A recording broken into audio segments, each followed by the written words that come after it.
Olá, pequenos pesquisadores, sejam bem-vindos a mais uma lição e já estamos na lição de número 7, os dois adoradores.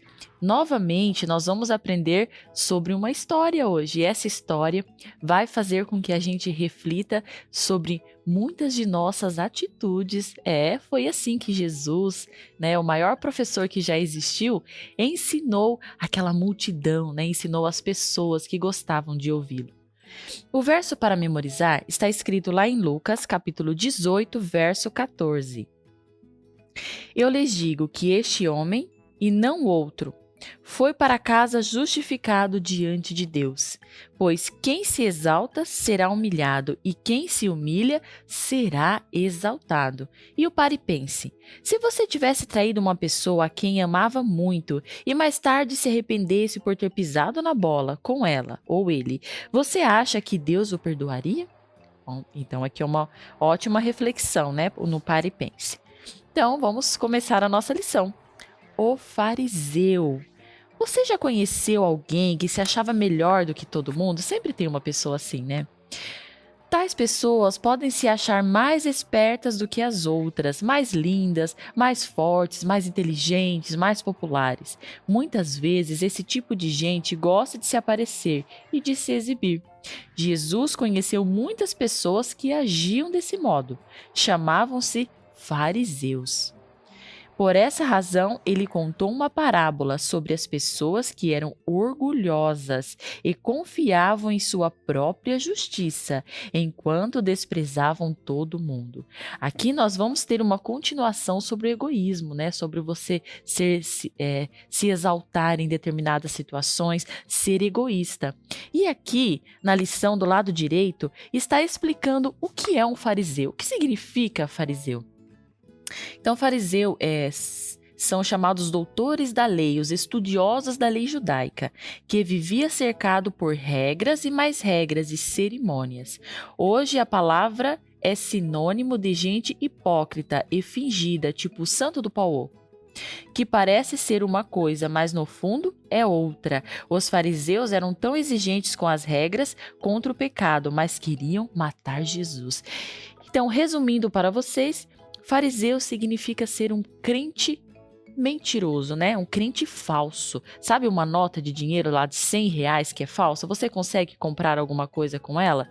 Não, você pode até enganar algumas pessoas que não entendem o que é uma nota verdadeira, Não sabe diferenciar uma nota verdadeira da nota da falsa. Então, os fariseus são comparados a uma nota falsa de dinheiro.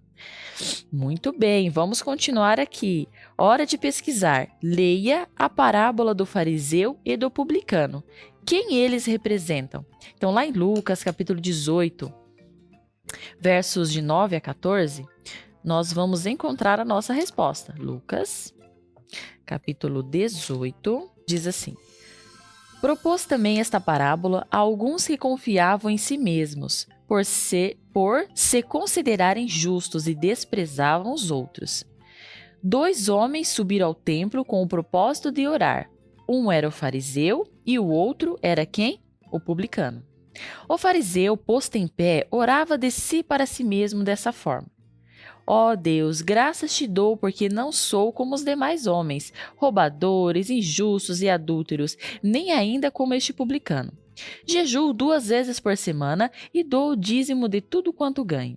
O publicano, estando em pé longe, não ousava nem ainda levantar os olhos ao céu, mas batia no peito dizendo: ó Deus, se propício a mim, pecador. Ó Deus, se propício a mim, pecador. Digo-vos que este desceu justificado para sua casa, e não aquele, porque todo o que se exalta será humilhado, mas o que se humilha será exaltado. Então aqui nós podemos observar a soberba do fariseu e a humildade do publicano. Por que a soberba do fariseu? Porque ele tratava Jesus como se fosse qualquer outra pessoa, como se fosse um conhecido. Ele não tinha um respeito por Deus, que o criou todas essas coisas. E agora nós vamos entender a diferença entre publicanos e fariseus.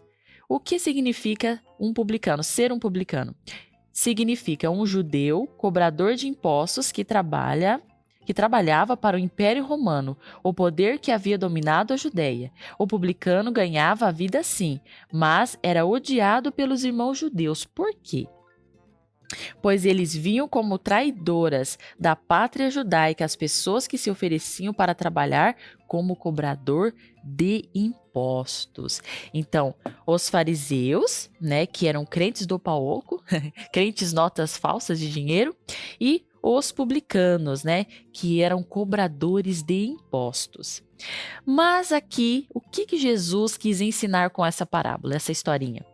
Ele quis mostrar por que a oração de um não chegou ao céu, não passou nem do teto, né, como diz assim, e a oração do outro chegou como um incenso suave para Deus. O fariseu e o publicano representam as duas grandes classes nas quais aqueles que vêm adorar a Deus estão divididos. Isso significa que até mesmo nós, quando vamos à igreja, podemos estar em um grupo de pessoas com que Deus não esteja satisfeito. Observe a oração do fariseu e descubra que tipo de homem ele era. Então vamos lá, Isaías capítulo 65, verso 5, diz o que lá? Ele achava que era mais sábio do que os outros. Então essa é a resposta. Vocês vão colocar, mais sábio que os outros. Lucas 18, capítulo 11, diz assim, ele se achava, para a gente preencher. O fariseu posto de pé orava de si para si mesmo. Desta forma, ó Deus, graças te dou porque eu não sou como os demais homens, roubadores, injustos, adúlteros e nem ainda como este publicano. Ele se achava o quê? Melhor do que os outros. Ele se achava melhor que os outros. Lucas, capítulo 18, verso 12. O que diz lá? Ó, na sequência do verso. Diz assim, jejuo 2 vezes por semana e dou o dízimo de tudo que eu ganho. Ele se achava o quê? Justo. Ele se achava justo porque ele jejuava e orava. Então, ele estava buscando, não estava nem buscando, ele estava afirmando, olha, é o seguinte, Senhor, eu faço isso, eu faço aquilo. Então, é isso aí, continua derramando bênçãos do céu sobre minha casa, sobre a minha vida, tá ok? Esse tipo de oração que nós devemos fazer, pequenos pesquisadores, não, jamais. Jamais nós devemos seguir o exemplo desse fariseu, porque é um desrespeito para com Deus. Tá certo? Então, a primeira lá, para vocês preencherem. Ele se achava que era mais sábio que os outros. Ele se achava melhor que os outros.